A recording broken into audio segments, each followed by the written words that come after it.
Balik lagi ya, kita ketemu lagi ya. Sekarang giliran nih, aku yang interview nih. Interview dong. Kok saya tegang? Ini kelihatan ya ketawa-ketawa penderitaan sebenarnya. Padahal cuma pindah posisi dulu. Maksudnya aku biasa di angle yang kanan, sekarang di angle yang kiri kok jadi tegang. Tak bajak channel. Oke. Gimana kabar? Kan tanya kabar dulu dong. nanya yang jawaban yang sering didengar. I'm fine, thank you. No, for sure. I'm not okay. Kan banyak ketawanya kan, itu udah bukti.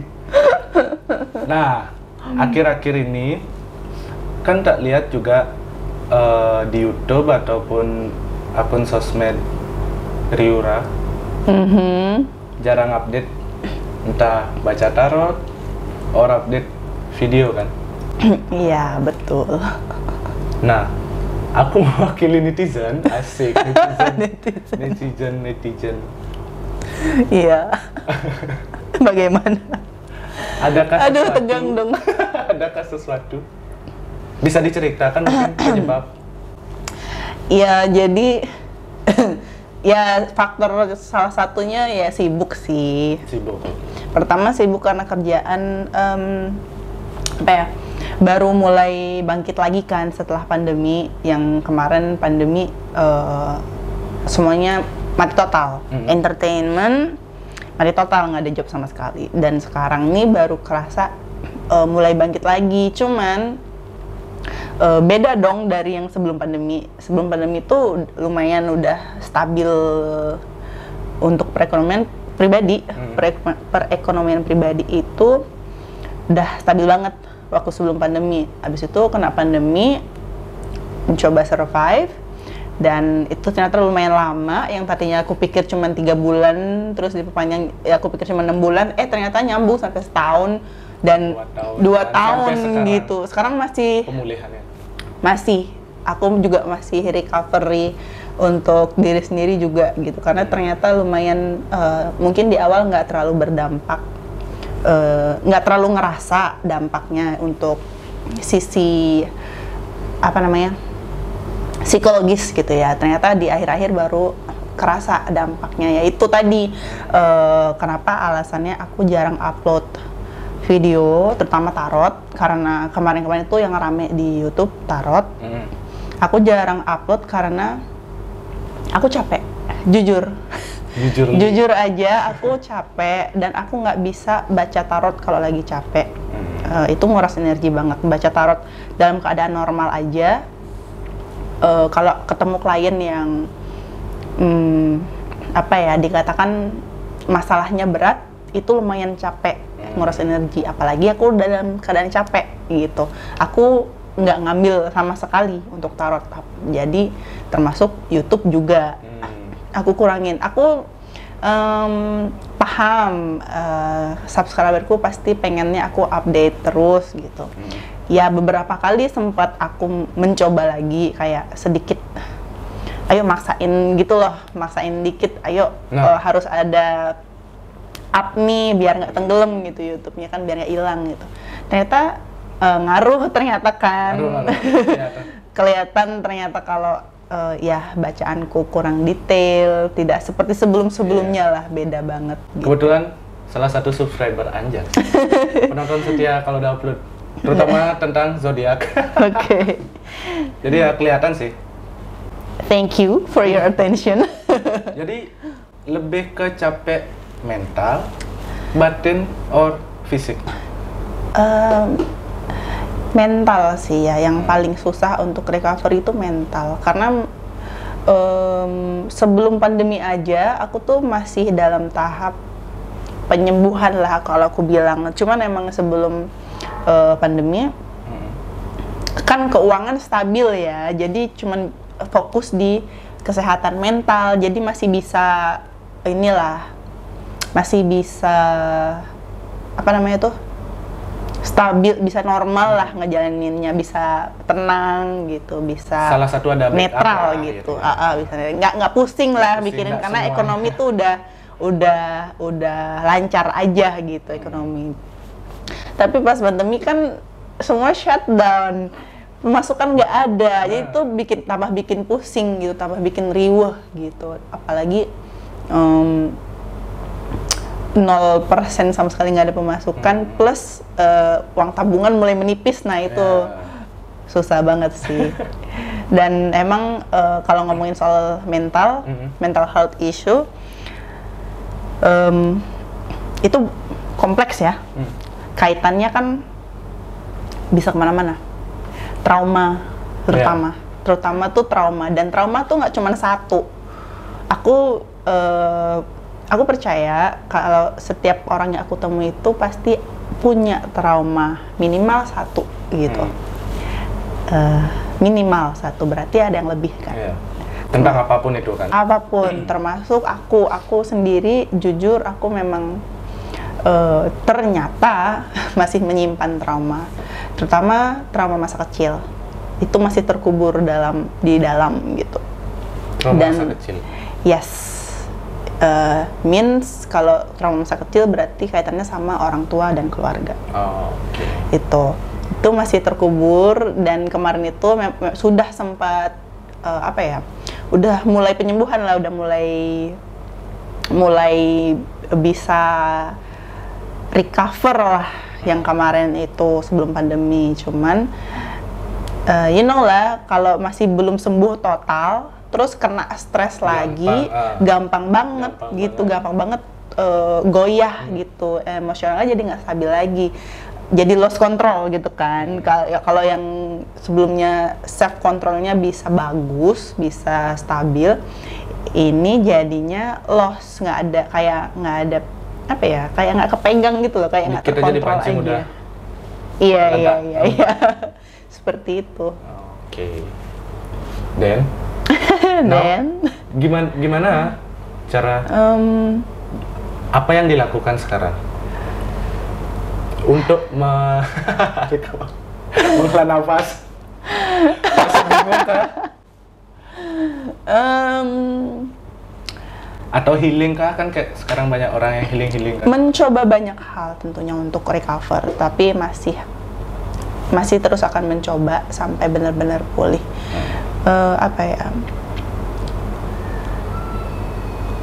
Kalau dibilang sudah bangkit, memang sudah, tapi belum. Aku bilangnya sih, aku ngerasanya belum stabil nih, karena beda lah dari sebelum pandemi yang kerjaan tuh reguler ada gitu, jadi nggak mikirin untuk cari kerja gitu ya. Kalau sekarang kan setelah shutdown baru bangkit itu kita mencari, jadi kayak mulai dari awal lagi, nyari job lagi gitu. Dan aku sih ngerasanya sekarang itu seperti waktu aku beberapa tahun lalu, mungkin kayak 10 tahun yang lalu, yang masih ngambil job sana sini, dan itu juga bikin capek secara fisik, karena nggak ngambil job di satu tempat aja, terus mikirin juga untuk next jobnya gimana, karena nggak ada yang pasti gitu. Karena nggak ada yang pasti. Kalau sebelum pandemi kan udah pasti di satu tempat ini atau beberapa tempat udah pasti itu kerjanya di situ, jadwalnya udah tetap. Kalau sekarang tuh jadwalnya tetap, makanya aku juga susah waktunya untuk istirahat.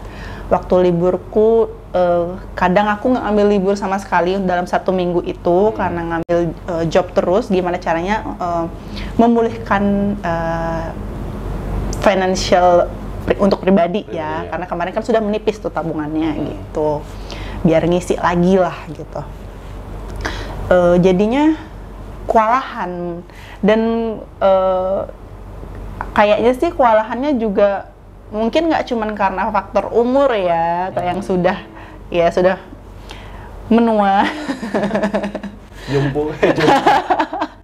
Ya, umur sudah bertambah, fisik sudah mulai menurun, apalagi kemarin ditambah pandemi, kita nggak ngapa-ngapain. Sama sekali.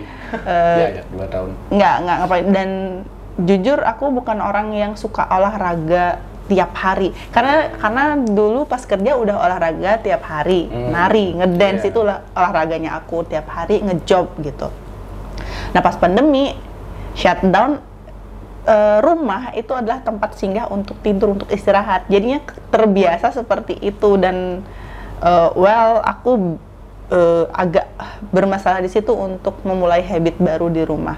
Sempat mencoba tapi balik lagi gitu. Balik lagi ya. Ya kayak nggak bisa konsisten gitu loh. Sempat mencoba workout di rumah, olahraga di rumah, antaranya mager lagi, keskip lagi gitu.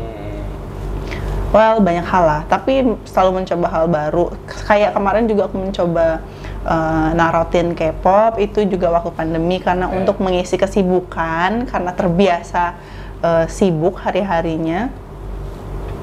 Jadinya pas pandemi, aku mencoba hal baru itu gitu. Kalau sekarang agak sulit membagi waktunya karena itu aku masih fokus di kerjaan yang real time. Jadi untuk YouTube, jujur aja karena belum menghasilkan, aku belum bisa nih fokus hanya di YouTube, itu belum bisa gitu. No, sekarang pertanyaan untuk healing nih.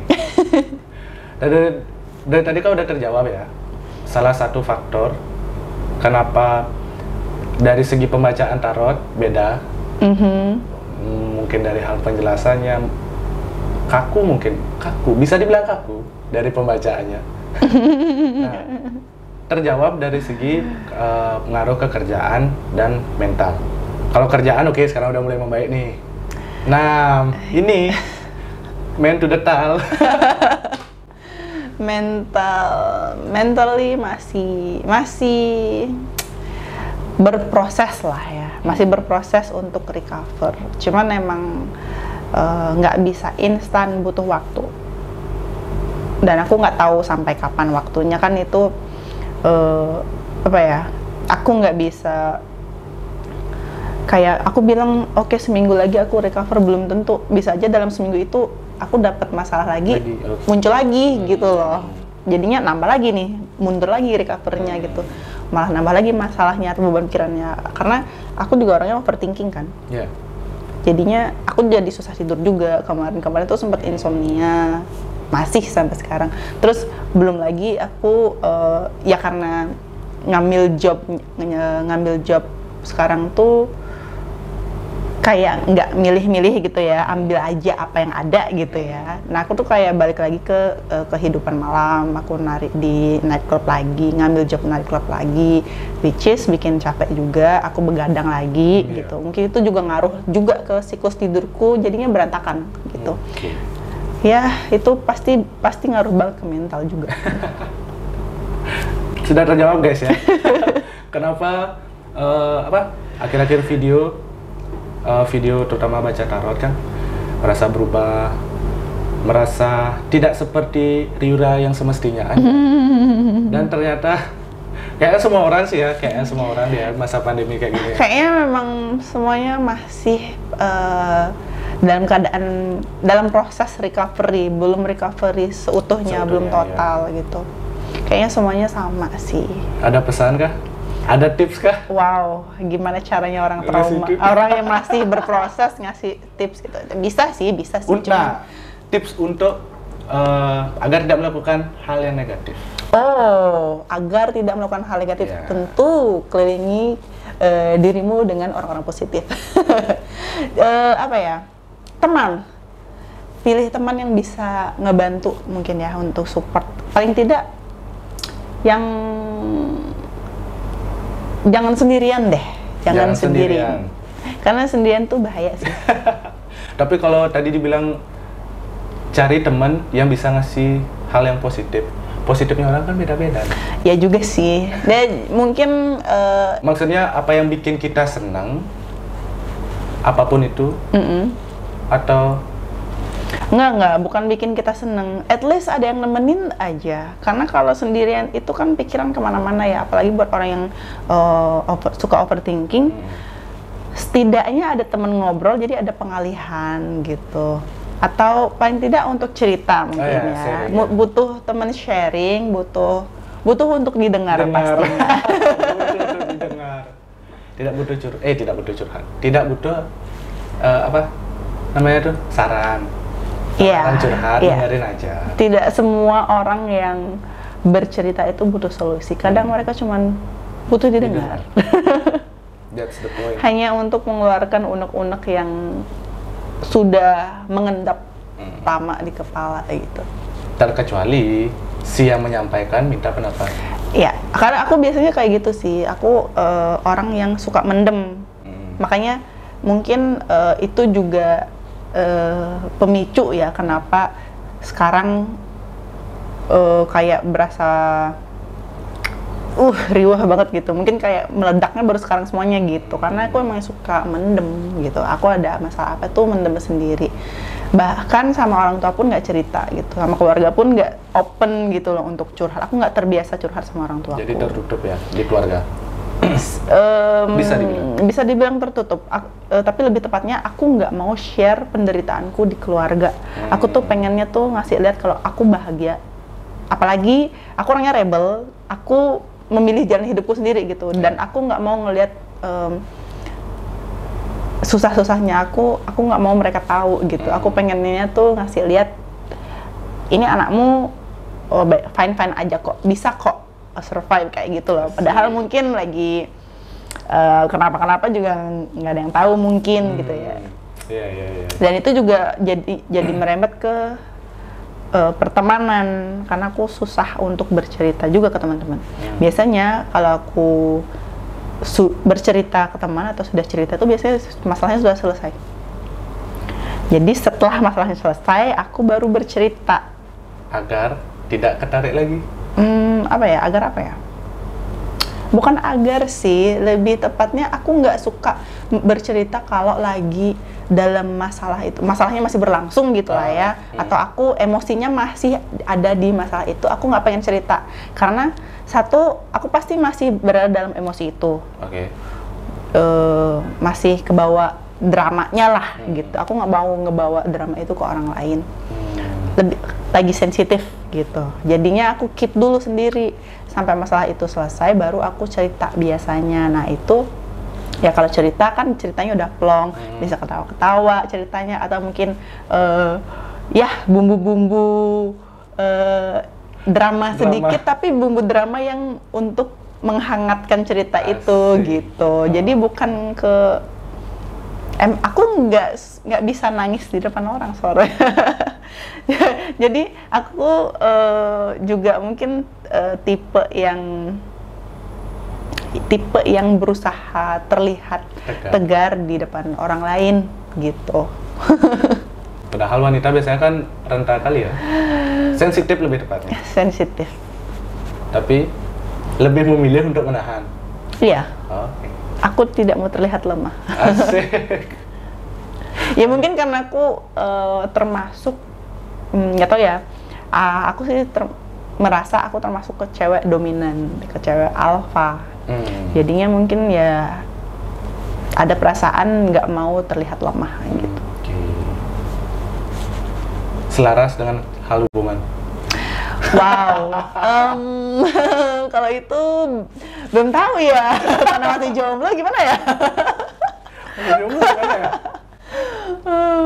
Wow, itu juga jujur masih ada trauma di dalam sebuah itu. Bukan trauma sih, lebih ke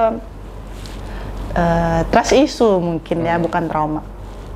Lebih ke soal kepercayaan. Sebenarnya itu juga udah lewat, cuman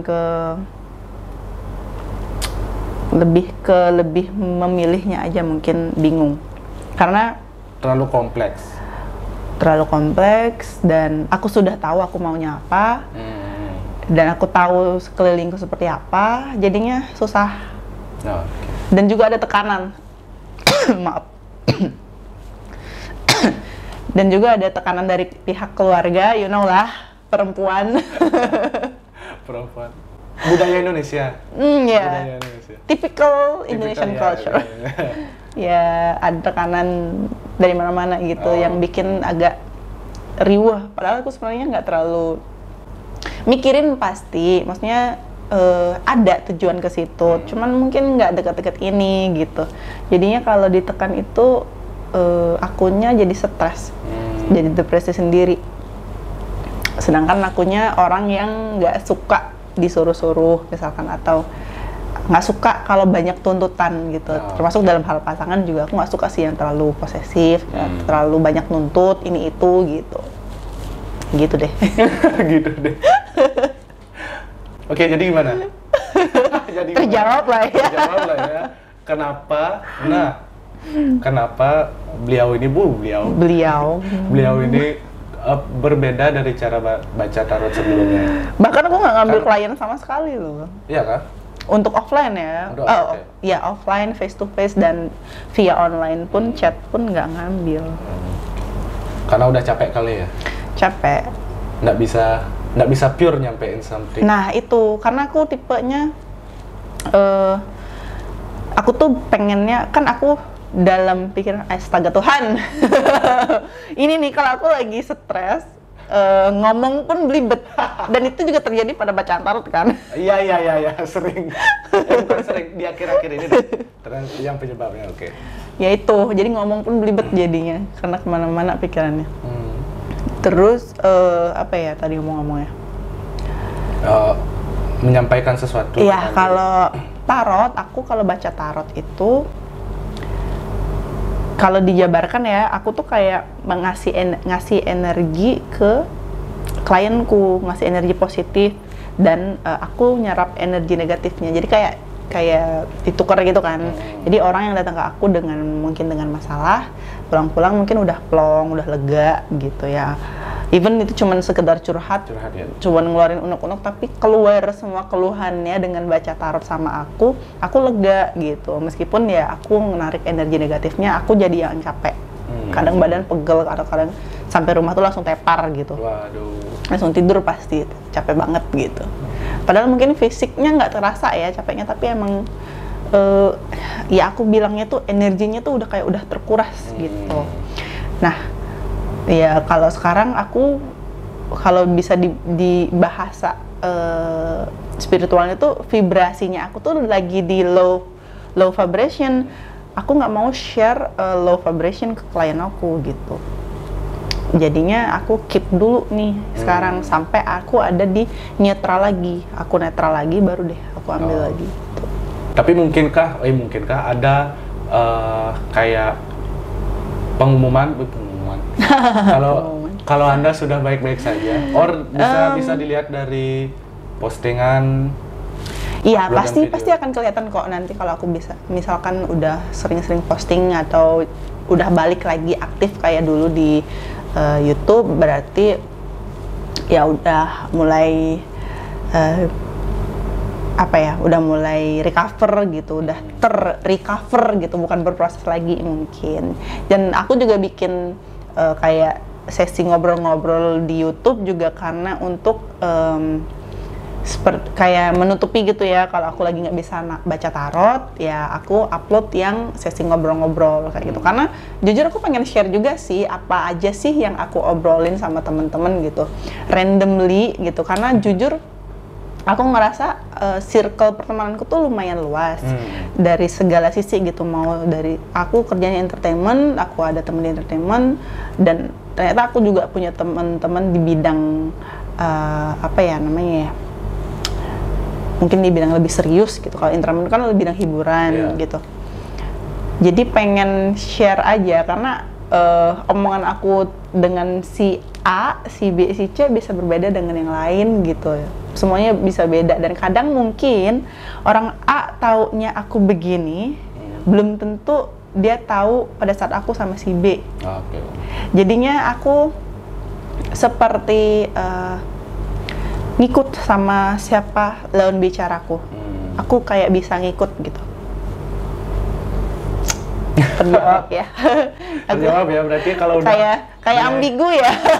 Kayak ambigu ya. Berarti kapan-kapannya nggak pasti, yang penting pantengin terus. Kalau udah upload video berarti udah mulai ke recover. Pasti upload sih. Sekarang kan aku mulai aktifin yang sesi ngobrol. Cuman emang kayaknya lebih banyak yang sesi ngobrol dulu kalau masih belum bisa narot, tapi kalau udah bisa narot aku pasti upload yang tarot gitu. Aku tetap usahain pasti upload yang tarot karena aku tahu subscriberku pasti pengennya aku narot gitu. Kalau nggak ditarotin guys, komen-komen aja terus banyakin komen. Bila perlu DM, DM. Udah banyak sebenarnya yang gitu, cuman kayak aku milih-milih juga kan. Kebanyakan kemarin tuh yang request yang K-pop, terus sempat ada yang request apa ya, kasus yang sedang terjadi gitu, isu-isu yang sedang terjadi di Korea. Aku nggak pernah mau ngambil itu karena itu sensitif. Aku nggak mau yang gimana-gimana. Sangat memilih sih. Kalau emang aku bisa, sekiranya aku apa ya, pakai feeling atau pakai intuisi aja. Kalau aku yang ini aku akan ambil, aku akan bikin videonya. Kalau enggak, aku nggak bakal bikin. Mau kalian nanya 1000 kali pun aku nggak bakal bikin gitu. Oke. Karena udah pernah dulu waktu awal-awal aku narutin K-pop kan rame tuh. Banyak yang request soal shift apa ya? Kayak si A dijodohin sama si idol B, idol A sama idol B kayak gitu-gitu kan. Apakah benar deket apa gitu. Aku sempet nyoba sekali gitu. Udah di up malahan. Tapi aku take down. Karena akunya yang ngerasa mengganjal gitu loh. Nggak bisa gitu. Kayaknya ini ini bukan buat aku. Mungkin ada tarot reader lain yang mungkin bisa atau mau atau emang punya konten kayak gitu, tapi bukan aku gitu. Jadi kalau kalian pengen yang kayak gitu, silahkan ke tarot reader yang itu gitu. Punya pendirian yang sangat kuat ya. Ya lebih ke apa ya, kan aku bikin channel ini untuk diriku sendiri gitu. Memang untuk subscriberku juga, dan aku selalu bersyukur untuk semua yang masih mendukung aku untuk terus berkarya di channel ini gitu ya. Cuman balik lagi, aku bikin YouTube ini untuk sharing. Jadi kalau terlalu banyak tuntutan, balik lagi ke awal tadi aku bilang aku nggak terlalu suka dituntut. Aku tuh suka ngejalanin sesuatu yang aku suka. Kalau aku nggak suka, aku nggak akan jalanin gitu. Make sense. Terjawab sudah. Cukup sekian? Cukup ya. Cukup ya. Durasi dong. Durasi. Udah nanti kita potong durasi. Oke guys. Udah terjawab ya semua, jadi aku ambil lele dulu nih. Beliau dong. Oke. Then see you next video. Bye bye.